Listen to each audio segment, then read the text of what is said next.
World Wetlands Day, February 2018. As the world honors and acknowledges the importance of wetlands on this day, a commemoration is held in Hawaii on the island of Oahu at Keawaawa Wetland in Hawaii Kai.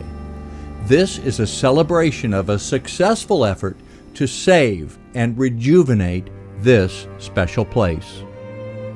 In the year 2012, there was potential development threat of these 5 acres, and the lands would have been home to private recreational facility.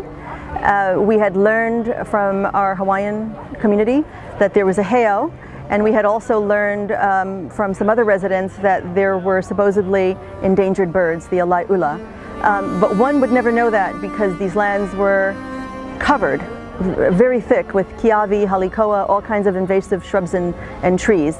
And from the curb you could see absolutely nothing, just all these shrubs and trees.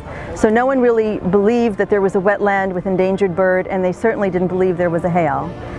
This area here, which we call Havea, is significant in that the first drum came here, and the name was Havea. It was given to us by the Tahitians as their first drum. For us to keep all of this area, how should I put it, in a way of preserving our past knowledge, to keep it away from invasive species, to bring back our native plants. What we do up in this area helps to revive what we do in the wetlands, because the wetlands is the sponge, and we want to keep our sponge clean.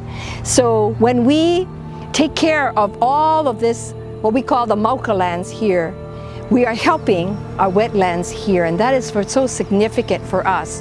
They cleared out the invasive brush. They restored the wetland. And guess what? The endangered Hawaiian birds really were here. Because I was interested in studying the movement of the alaiula around the island. Specifically because the bird persists in all these small patches in the landscape that are isolated from one another spatially. We wanted to know how the birds were moving between those points. So the easiest way to study that is to put these bands on their legs, and each bird has a different combination of bands, so we can tell individuals apart, and we track those individuals as we see them in different places. Here we just saw one, for example, that we know came from somewhere else, that I banded here last year. We don't know where she came from because we hadn't banded her before she came, but we know she's from another location. The fact that this has changed so much over the years, it's quite inspiring. It was done on a shoestring budget, it's done with volunteers. This shows what can be done with the input from the community, the interest of the people, and the desire to have something good happen. Well, I think Havea is a perfect example of how when partners come together, great things can happen. The city and county Clean Water and Natural Lands Fund contributed about $325,000. The State Legacy Lands Fund contributed a portion, and there was some federal funds, I believe, that came together to protect this parcel from being developed and provide all the benefits that it does, both culturally for the community and here at the ecosystem at the wetlands. And we were able to put a conservation plan on the land with the help of a federal partner, NRCS, Natural Resource Conservation Services.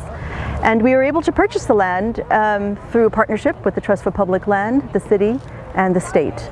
Passing by the area before and knowing where it was and what the state it was in, really forgotten. And of course a lot of plans that they were going to develop it. It was going to become a parking lot. But knowing that there was something very special here, and to be able to have the community come together and to be able to work at clearing the area, making it more beautiful and putting it back to a state which is really what its prominence, okay, is what should be justified. And I think that is the important thing, is that it was a community effort that actually did this. And the coming together, Laulima, many hands working together, can accomplish so much. On the day of the celebration event, booths were set up near the site to help educate the public about the importance of wetlands, the role of wetlands in filtering and purifying water, how invasive species affect the environment, and there were hands-on activities. Fun for the keiki. Disney volunteers helped with the event. Kalai, kalai o ka enala, ka ma'amua, a o la hulu no, me pu'u kapu. O ka ehu, o ka ehu, ehu o ke kai. When you look, it's so much different than it was 5 years ago. You know it's going to be different in 5 years from now as the trees get bigger, as the birds come back, and as people gather. And that's really what's important. I think this place serves as a pico for the entire community to gather around, to rally around, to come together, to get to know each other. I think every community, every ahupua'a around the island should have a place like this. A community that comes together and works together is the strongest community we can have on the island. It's all manifesting, I guess I should say. It was in my heart, excuse me, it was in my heart to have an opportunity to have our Hawaiian community have a place here in Manalua. And so it touches me to no end to see that our local hula halau can come and enjoy and dance here all the time, instead of in a cafeteria.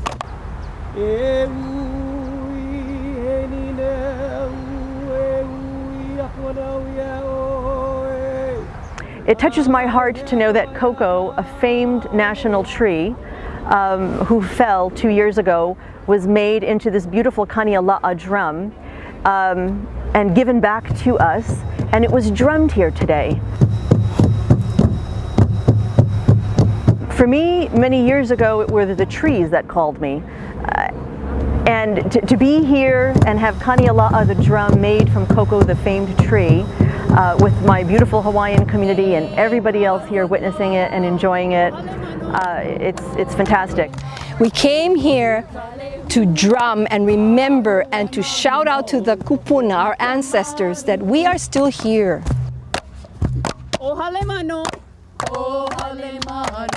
lului kale hua, a o wai malu no, no hoi ka malu.